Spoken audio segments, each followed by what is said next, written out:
Baseball is back, and there really is nothing like a home team advantage. That's why Team Toyota makes an obvious choice for your next vehicle purchase or service. With their MVP pricing guarantee, teammates reward program, and streamlined customer experience, their award-winning sales and service departments are there for all of your vehicle needs. A home team advantage is nothing without family and community. Their employees are part of the family, they're part of your town, and we're all part of the team. Visit teamtoyota.net and choose one of their 3 locations in Langhorne, Glen Mills, or Princeton.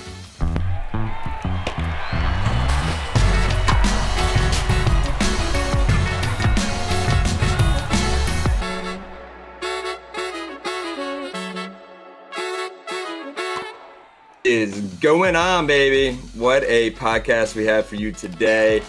I am Stott McKercher, joined by 2 legends, Ricky Bottalico, 1996 All-Star, and Sean Kane, our Phillies pre- and post-game producer. Sean, good to have you on here, buddy. Spence, thanks for having me. This is one of the bigger honors of my career, getting to share time here on the podcast with yourself and Rick.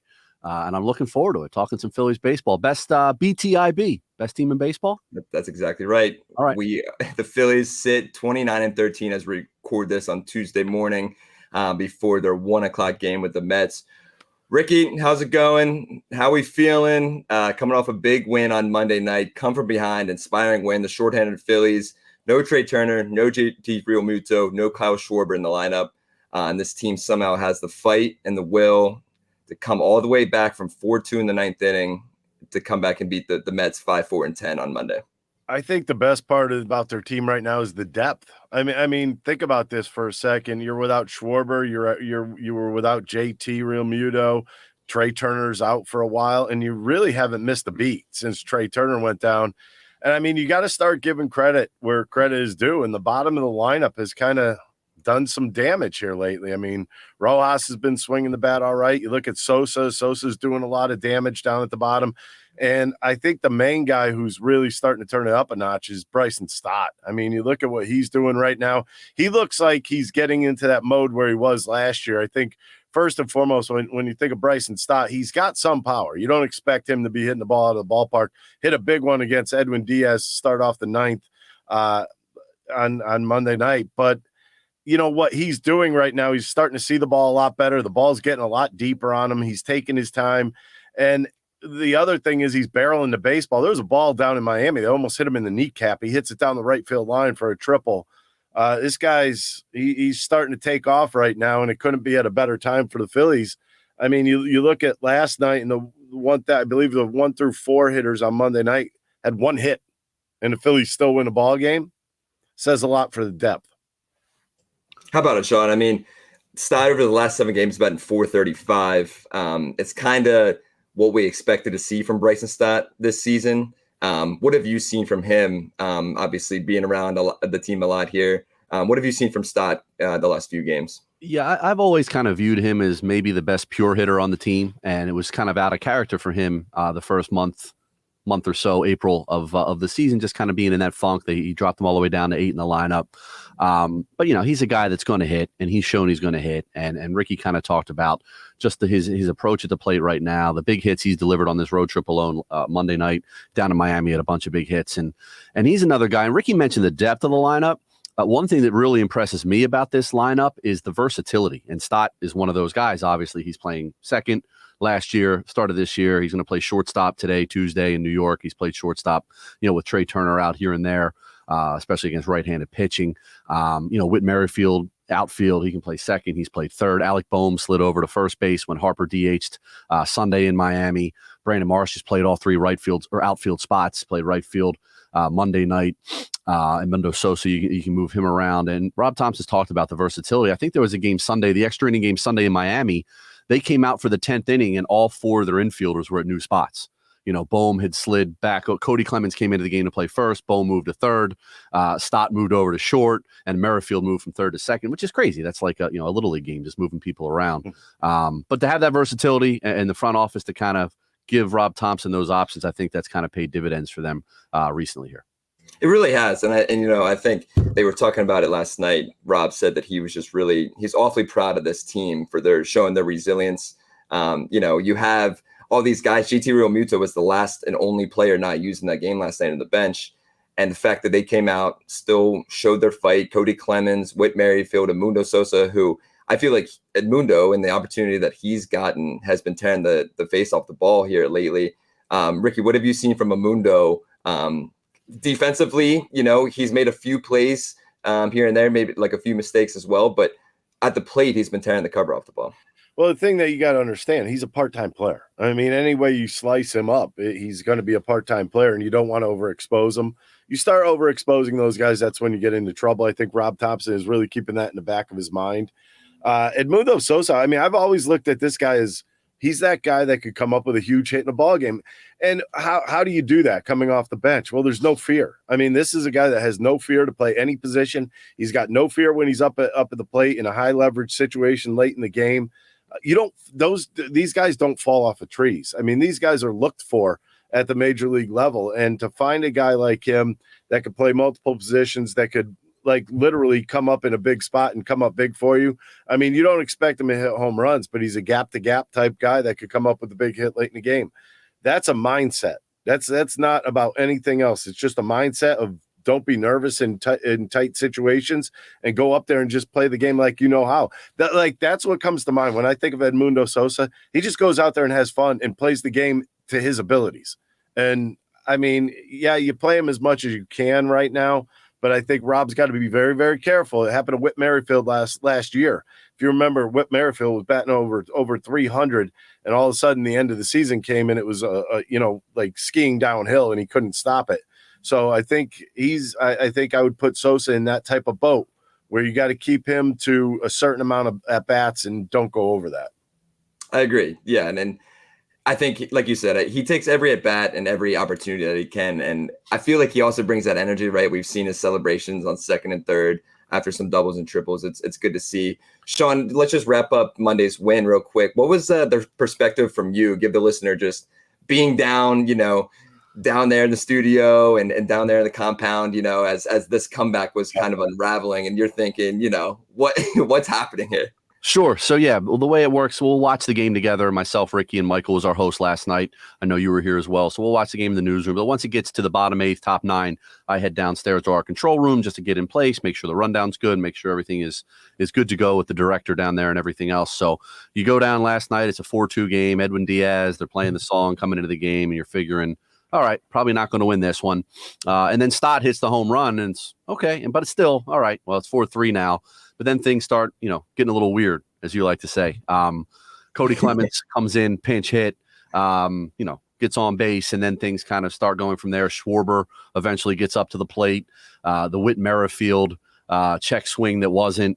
He didn't go. Gets plunks. It just kind of, they find ways to win. I know you mentioned that off the top of the show. But, yeah, for me, it's like, oh, boy. So, like, everything that you planned to talk about that was really important, Sean Manaea, oh, boy, he looked really good. He held the Phillies' bats in check for 6 innings. Cristopher Sanchez, who we talked about later in the show, settled down after having, some control issues. He had the hand issue. Things that we were going to talk. The Phillies were bad with runners in scoring position last night. That was something I was going to hit early in the show. Hey, they had their chances, but that all goes out the window. The 9th inning becomes the story. They tie the game up. The 10th inning then becomes more, an additional story. Phillies going out and scratching across a run, and then Alvarado comes in and locks it down. So things change a lot, in baseball. Like you think you're going to talk, you're really going to hit this hard, and then everything can change for the post-game show. And Michael and Ricky do a great job rolling with it. And it was a fun post-game show to talk about, and another nice win. And 29-13 as we sit here this morning is pretty wild. I thought they'd be good, but on pace for 110 wins. I didn't see that coming through the first quarter of the season. I think to me what stands out is you have that bitter feeling. Like, going into a 9th inning, you're going up against a good closer. This guy's pretty much lights out for most of his career. And then all of a sudden you have like a bitter feel. I don't know if you guys get that feeling, but just a ticked off type feeling. And then all of a sudden it kind of starts dissipating a little by little by little. And then you're coming down to possibly the last out of the game. And you're like, you know what? My hopes have been raised. And now all of a sudden I'm going to get ticked off again. But that wasn't the case last night. I think I really hate the ghost runner, but it is what it is. And I almost think you always have to play for 2 runs when you're playing a ghost runner. If you don't score 2 runs, you would think a major league team could get up there and score a run pretty easily, but the Mets proved that otherwise. But I will tell you this much. The one feeling I did get when the Phillies tied that game in the 9th was that the Mets were done. You got that feeling that it was almost like the Mets played a good game for their team. They played at a high level. I still don't think the Phillies played a good game. I mean, if they played a good game, they probably win this game in regulation. Spence is a guy that produces the post-game shows every night. I love the Ghost Runner rule. The 15-inning games, as fun as they were. Moving, baby. Yeah, we need to get these, especially with the day game the next day. Load the bases in the 10th inning for all I care, Spence. Yeah. Which was a discussion on pregame live on Monday.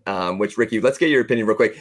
Just wanted to touch that base hit. Well, it was not a base hit. The little bloop to end the game with the runner on second with the Mets. I think our good buddy Ben Davis, thought the game was going to be tied as well. I, off the bat, thought the game was going to be tied as well, and Stott kind of closed that down, and it was. It's just that sigh of relief, and then it's kind of like, how'd they just do that? How did they just come back and somehow win this game when it was, to be honest, it was a pretty boring game throughout. Not a lot of action. Like you said, a lot of runners left in scoring position for the Phils. Manaea was great. 6 innings, 4 hits, 6 Ks, held the shorthanded lineup for the Phils in check. But yeah, I think when that ball gets caught by Stott, it's just that breath of fresh air of like, oh wow, they actually just won this game. Well, it's a relief, but that's why I'm talking about the ghost runner. You could get jammed and trickle one over to shortstop. All of a sudden, it's a tie game again. Well, I mean, that's why I don't like it. I just think you have to earn it. At least put him on first. Give yourself an opportunity. I don't know. It's never going to change, so I don't know what I'm crabbing about anyways. Maybe I'm just looking for something to go nuts on. And because actually there's another thing to go nuts on. The umpires have sucked this year. There it is. I mean, and I'm talking everywhere. I'm not just talking with the Phillies. I'm talking Phillies, Mets. You think about Edwin Diaz. There were I believe 2 pitches in the Merrifield at bat, if I'm not wrong. Mm-hmm. 3 pitches, really, because one of the pitches that he calls a strike, I think that made it 1-1. Then the very next pitch was right there. He calls it a ball. Now it's 2-1. Little makeup call. Yeah. Then the half swing, full swing by Merrifield gets called the ball. These umpires have no clue what's going on right now. Well, and we had another instance yesterday on Monday with they lost count of the track and then Nick Castellanos at bat. We had to review it again to see how many pitches were happening. Yeah, the umpiring has been a struggle this year. That's your job. Yeah. It's your job to keep the count. Yeah. It can't be that hard. Anyways. I mean, Sean, you were telling us about the Little League with your sons, with their Little League, got a little umpiring, knowledge with yourself. But, we're able to keep the count. We're able to do that. We can get them 4 balls or 3 strikes. We'll figure that out. Not a whole lot of check swing appeals at the 9 and 10-year-old level. Right. But yeah, no, Ricky's right. The umpiring last night was suspect. The Phillies called a huge break with that Merrifield check swing. That at bat obviously could have been completely different and the game could have ended. But you take the breaks over the course of 162. Celebrity cook Steve Martirano brings his Italian-American cooking back home to Philly. Enjoy Martirano's Prime at Rivers Casino and Steve's famous meatballs with Sunday gravy, prime steaks, and more. Make reservations for Martirano's Prime on OpenTable. Without that check swing, and I understand Mendoza's frustration, the Mets manager, very, very frustrated after the game and when it happened. But obviously, if that doesn't happen, then Bohm doesn't get hit, which Bryson Stott brought that up in the post game when talking to Ben and Tom. It seems like there's been the amount of times that Alec Bohm has gotten hit in big time spots late in the 9th, especially with the bases loaded. I mean, the first one that comes to mind was the wild card round of 2022 that kind of started that rally in St. Louis. Yep. But yeah, kind of a funny little thing that Bohm, thank God he's okay. But the amount of times that he's gotten hit in big spots like this is kind of funny. It's all fun and games until hits him in the wrong spot. Remember exactly. How about it? Real quick, again, sorry, I keep saying that too. Just wrap up. Cristopher Sanchez battled. I guess that's the perfect way to put it. 108 pitches on Monday night. Ran into trouble in the 2nd and 3rd. Loaded the bases. Walked in a run to make it 3-1 in the 3rd, and then threw 9 straight strikes, 3 straight strikeouts to end the inning. And then kind of had that hand issue, and I guess he said it was just a stinger. He said it's okay, but I think just seeing what Cristopher Sanchez did to battle back, I'm sure, do you think the Spencer Turnbull kind of being there in the bullpen and kind of just that pressure, do you think that's there for Sanchez? And I think the fact that he just came back and settled in speaks volumes to his maturity and the pitcher that he's become. Well, I think we already know what he is. I think you already know what Turnbull is. Turnbull would have been in the starting rotation if he's not on an innings limit. I mean, I think that's out there. I think that's one of the things that is known. You look at Cristopher Sanchez. I think the one thing he was just having problems around the strike zone in last night's game early on. I looked down in the third inning, he had 58 pitches. Like, this dude might go one more inning if he's lucky. And then he goes out there and he's struggling, and a little talk at the mound, and all of a sudden he's pounding the strike zone again. I mean, sometimes it takes a good swift kick in the butt to get you going, and maybe that was it. I mean, it showed guts, I'll tell you that much, because a bases loaded situation where you just walked in a run, and then all of a sudden you're like, you know, sometimes you just say, well, what's the worst that could happen? And then you just start pounding the zone. That's what it looked like he did. He was getting ahead with his sinker, and then finishing him off with one slider and two changeups. So he just kind of got back into his game plan. Yeah, Sean, I mean, I think and Rob said after the game too, it spoke volumes to the pitcher that he's become. Ricky, like you said, it's great to see this maturity of Cristopher Sanchez in terms of battling through that injury with the stinger, and then kind of finishes strong. He like Ricky, you just said, he had 58 pitches through 3, and then finished with 108 and 5 2/3, and just kind of shut down this Mets lineup. Yeah, he showed you an awful lot last night. I mean, when he walked JD Martinez to force in that run, it's like he couldn't have been more off. Yeah. And you're like, oh boy, bases loaded, still nobody out. Like, this is going to get away from him pretty quickly here. You know, even if he doesn't give up 4 or 5 more runs, you think he's going to give up at least a run or two. But to strike out the side to get out of that and then settle down after that, and all in the midst of that hand issue that he was having, incredible, display of poise. And he's been unflappable for the most part over the last couple of years in the rotation. I mean, he's cool, he's calm, and the Spencer Turnbull thing, like, I think a lot of people are kind of just waiting, like, okay, Walker, they're going to want us to keep in that rotation, but Sanchez could be the guy that if he comes out and he's just okay, and he started to look like he was pitching the first 3 innings last night, people are kind of waiting for that opportunity to get Turnbull back in the rotation, but he really settled down. And as it turned out, if he gives up, 5 or 6 runs, the game's over, but he held the Mets to where he held them 3 runs and they end up winning the game. So really showed me a lot. He's been impressive, and he just keeps going out there and putting his team in a position to win. And in his spot in the rotation, that's all you want, him to keep you in games and give you a chance to win. And by the way, here's a little update on JT Realmuto. This is per Scott Lauber. He tested his sore right knee by jogging, taking swings in the cage. Phillies believe he's improving. Thompson is hopeful, though unsure, that Realmuto will start Wednesday. Stubbs is starting a 3rd game in a row for the first time in the majors. Yeah, we're going to get to JT. Let's talk about it now. Obviously, it's not a well-known secret that the Phillies' catching depth has been a problem. Rafael Marchand, the young kid, we haven't seen him in 2 years. He's been on the IL the last 2 seasons, dealing with the hand, back, and wrist. It sounds like on Tuesday he could return here to Lehigh Valley and AAA, but man, if you kind of look back and it's like, all right, you realize how important JT Realmuto is to this team. Stubby, he picked up his first RBI of the year yesterday with that little perfectly placed bunt. Yes, sir. That's our guy, man. And but like, it gets concerning here if he isn't producing in that 9-hole. The 2 catchers currently in Lehigh Valley are both batting like 130, 140 with a 350 OPS and lower. We need JT back in this lineup ASAP. And if we can avoid IL time, it's obviously would be super beneficial for the Phillies. But Ricky, what do you think with the JT situation? I'm sure Dave Dombrowski is already locked in on a plan on what he's going to be doing here. Even, we're months away from the deadline, but it's kind of a glaring factor here with the Phillies. You have to think, how is this going to work out? I mean, anytime you got any kind of a knee injury, it's probably going to come back at some point during the season. Are you comfortable with having Garrett Stubbs go out there 3-4 games in a row on a I guess long-term basis at times? I just don't know. I look at Stubbs and okay, I could deal with a day game. Okay, once a week. You could deal with him in a game once a week. I think he's no different than any of these other bench players that overexposure is never a good thing. And when you start playing 3-4 games in a row, Maybe if you do it once, maybe if you do it twice, you're all right. But after that, things will start catching up to you. He already had a little bit of an issue with Zach Wheeler the other night, being on the same page with him. Stubbs is great in the clubhouse. I know that. I understand that. But you know what? You really got to plan. And you're probably right. I'm sure Dave Dombrowski is thinking the same thing. What do we do here? What if Stubbs goes into the game and catches one off of the hand? What? Edmundo Sosa behind the plate? Probably. Would it be Kyle Schwarber? I mean, we talked about that last night when Schwarber came back.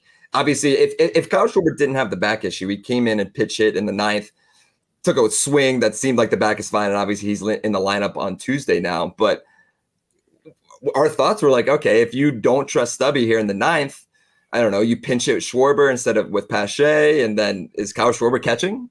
No.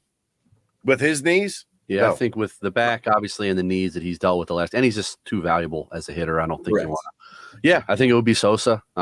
We joked yesterday that Harper caught in high school, get him back there, which I would never do either. He might do it though. Yeah, Bryce would probably be up for it, but the Realmuto value, I think, is even more pronounced. As if he didn't realize how valuable he was when Trey Turner hits the IL. He moves up to the 2-hole, and he's great in the 2-hole, and he runs, and it's just you can move him around the lineup. He's obviously a great Gold Glove caliber catcher. He really does it all, and the lack of depth behind him makes it even more pronounced. And he's really, I didn't think he's really hurting right now because he took one in the throat in St. Louis and stayed in the game. He got crossed up with Junior Marte at home about a week or two ago. Takes one right off the wrist, stays in the game. So for him to come on Sunday in Miami before the game to Rob Thompson and say, "Hey, my knee's kind of bothering me here," I think it's probably more than bothering him. And of course, we found out, it's been bothering him for over a week now. He felt something running out of triple against the Giants on May 4th, I believe it was. So he's hurting. It's great the update that Rick had that they're hopeful he can maybe catch tomorrow. That he's testing it out, but I think even if he does play and he comes back, it's not going to just go, okay, my knee's good now. It's something he's going to be dealing with, and as much as he plays, there's not a whole lot of off days. It's something they got to monitor, and as you pointed out, Spence, I'm sure Dave Dombrowski is way ahead of us, and he's figuring out something to get a little more catching depth in the organization because JT is very valuable, and we're seeing that firsthand right now. Yeah, and they're one injury away from issues right now, right? Which the vibes obviously have been so good, and you just as a Negadelphian, right? Like you knew something, like the vibes were all, like just too good to sit here and be like, hey, scotch free, here we go. The injury bug is going to strike whenever it needs to. And with JT, I think as he's gotten older and kind of playing the games, like Sean, like you said, just playing 140, 150 games a year with those knees, you knew it was going to sometimes be a worry at some point. And the fact that we've gotten to this point with JT, now I guess the hypothetical question becomes, do you let him get an IL stint for now? Just like, hey, it's May. It's the middle of May, kind of the beginning of May. I guess it's the middle of May. God, time is flying. But do you let him just maybe get an IL stint? But then it goes back to, okay, do you trust Stubby and maybe Rafael Marchand? Who do you have to bring up? I mean, Marchand played 55 games last year. He's just coming back. Yeah, we haven't seen him in 2 years. I don't know. Yeah, no, it's tough. It's just it's like the hypothetical question we brought up on the pod last week, Rick, of just these bullpen guys. You're letting your starters go maybe 200 innings with your first three guys come season's end, but the bullpen guys, are getting that rest instead of the starters. And now it's like, all right, if this knee is really bothering him, it's been bothering him for, like Sean, like you said, now 10 days. Do you let him just get on the IL for a little bit? Yeah. I think there will be a trade if that was going to happen. Do you think so? I agree. I mean, they can make it retroactive to Saturday, obviously, but still that gives you another week on the back end of it. And yeah, I think they'd be hard pressed to just, they have banked a lot of wins. But they'd be hard pressed to survive without him with the current catching situation. That'd be tough. I think they'd have to bring somebody in from outside the organization, like Rick just said. Do you get rid of our CVO, the chief vibes officer, though? I'm not getting rid of him.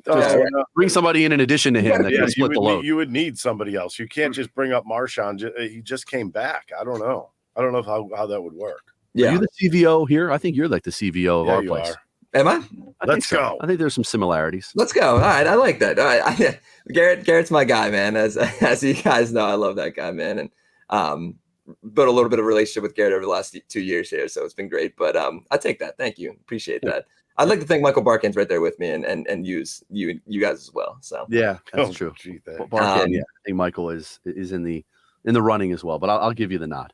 Yeah, I think real quick, the last thing we wanted to hit on is Whit Merrifield, obviously with Schwarber back in the lineup, but when Schwarber wasn't in the lineup, Whit Merrifield was batting leadoff.